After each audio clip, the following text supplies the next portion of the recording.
a nymphoid barbarian in dinosaur hell. Well, if you go back far enough, it was called Dark Sun. It was a science fiction picture called Dark Sun that took place after the big one. And then I'd always wanted to do like a medieval fantasy. So we changed the title to Dark Fortress and made it a medieval fantasy. Then you changed the title to Nymphoid Barbarian and made it a science fiction post-apocalypse picture again. So just going around and around. Something cheap and colorful. I mean, it really, you know, we built like 3 sets in an old truck garage. I went to a place that manufactures cardboard boxes, and we bought like 100 8x4 sheets of cardboard. Yep. We built all the walls out of that and all the stones out of styrofoam, and we textured them with sealing spray, the kind you do to get popcorn, yeah. Yeah, to get textured ceilings, and then painted them. And all 3 sets were built like back to back. There was like a big main room, a little cell, and then one corridor, which we would relight for every setup so it looked like a different corridor. You see people running up and down miles of corridor, and it's one 30-foot stretch of corridor. Yeah. We just changed the lights and the gels for every, little angle so you could go around the corner and disappear. I think one of the interesting things about it was when you look at the main area of the castle in the film, it's 2 stories high, or even higher. But in fact, it was only an 8-foot ceiling. Brett had to, with a trick photography, if you will, which is the perspective stuff, put the 2nd story in front of the camera and shot it. Yeah, there was a foreground miniature, which nobody does anymore, but used to be done all the time. And I basically just built a miniature that matched it and hung it over the camera and lined everything up, and then people would walk through and it looked like it was 2 stories high, when it was actually only about 10 feet high. We used glass paintings, which have been around since before movies, which is a glass painting is where you can't afford to build an entire huge set. So you set up a big sheet of glass in front of the camera and you paint the set on the glass so that it matches up with the real location.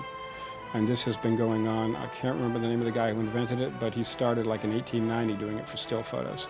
Most of the shots of the castle in the extreme background are glass painting. What I used more than glass paintings, because I'm not that good a painter to be honest, is split screens with miniatures. There's a scene where there's a kind of a giant sphinx in the background on the horizon. And that was actually carved out of styrofoam and about 2 feet long. And we took it with us to the beach. And what we would do is we'd set it up on a platform so it was in the right position on the horizon, and then mask the bottom half of the frame off so you didn't see the platform. Then you'd wind the film back to the beginning of the shot, mask off the top half, get the platform out of the way, and reshoot the rest of the beach. So you basically got a double exposure that just gives you the Sphinx over the horizon. This is still done sometimes. I mean, Lucas did it in some of the Star Wars movies. My master stroke was to shoot the fight scene at sunset, which means we got about 20 minutes worth of shooting for every climb. So we had to go back 3 times to finish the scene because we had to just sort of stitch all the sunsets together. So that's something else I'm very proud of. But it was only a quarry, it was only stone cliffs on one side. So I took a photograph of the cliffs and blew it up to about that big and mounted it in front of the camera. I flopped it and mounted it in front of the camera. So looking through the camera, you had real cliffs on one side and a photograph on the other side blending together, so it looked like they were walking through a canyon. In the quarry with the cops. In the quarry with the cops.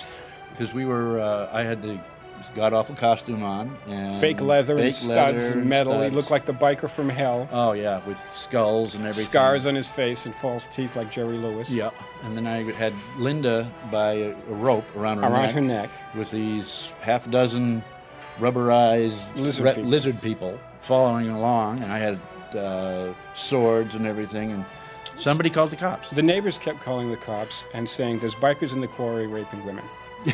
And the cops would come by and they'd have the hands on the guns and we'd be like, don't shoot, we're only making a bad movie.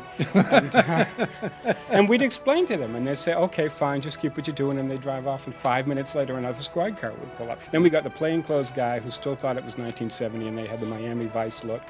We were doing a fight scene on the beach and he threw Paul and he landed right near a bush and a stick got him right beside the eyes, stabbed him right in his bleeding.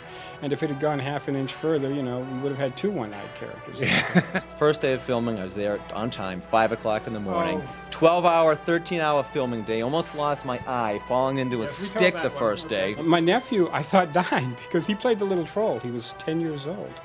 And when he hit the cold water, he was supposed to be dead, and he's laying there not moving, and I yell, cut, and everybody leaves but him. And he's laying there in the surf in his troll costume, not moving. And I go running over and I shake him and I say, Ryan, you okay? And he turns up and he says, I didn't hear you say cut. He was a trooper. Norman Mailer made what I consider the ultimate quote on filmmaking. He said, filmmaking, people don't realize that filmmaking is hard work. And when I say hard, I don't mean like writing a symphony, I mean like mining coal. And that's it. I mean, I've worked construction and, you know, driven a beer truck and all of this type of physical stuff, and nothing has left me more exhausted than shooting a film.